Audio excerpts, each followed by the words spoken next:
And it came to pass in the land of Ontario that the Premier, Doug Ford, did stand before the people and spake, saying, Lo, the homeless among us, they must rise from their sloth and find work, for it is by labour that one shall secure shelter.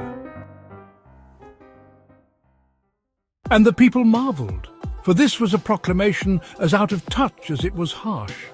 And many did wonder if the Premier had ever set foot upon the streets where the homeless dwell. Then there came forth a voice from among the people, and it was the voice of one who laboured diligently, yet found no rest in this world. And she cried, I have worked, and I continue to work with a job that payeth well. Yet even I am cast out from my dwelling, for the cost of shelter is more than my wages can bear. She spoke of renoviction, where landlords cast out tenants under the guise of repairs, only to demand greater wealth upon the tenant's return. And the people nodded, for they knew her plight, for many were afflicted by this same evil. And another voice, louder still, cried out, How can one obtain work, when to work requireth an address, and an address requireth shelter, and shelter is beyond our reach? The people understood that to demand labour from the homeless without offering them a foothold was to ask for fruit from a tree that hath no roots. But the Premier's words fell like stones upon the ears of the weary, for he spake not of the housing crisis, nor of the wages that lagged far behind the cost of living. He did not speak of the landlords who grow fat upon the suffering of others, or the corporations that buy up homes as though they were tokens to trade, pushing the price of even the most humble dwellings beyond the reach of the common man.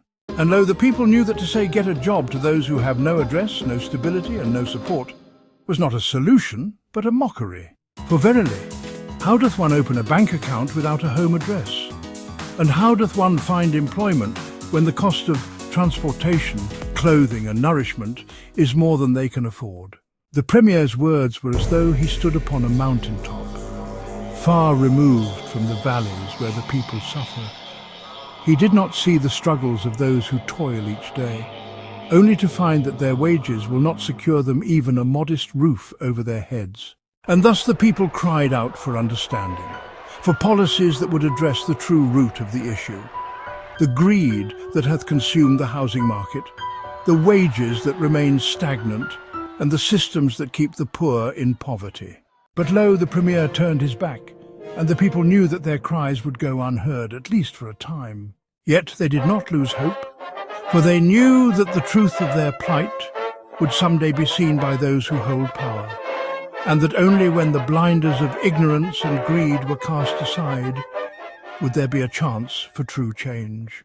Until that day, the people continued to struggle, knowing that their worth was not measured by the roof over their heads, but by their resilience in the face of hardship. And so they waited for the day when their leaders would see them not as numbers or burdens, but as human beings deserving of dignity and a place to call home.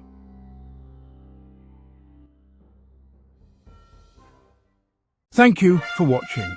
If you found this video insightful, please like, comment, and subscribe for more content. Stay informed and stay engaged.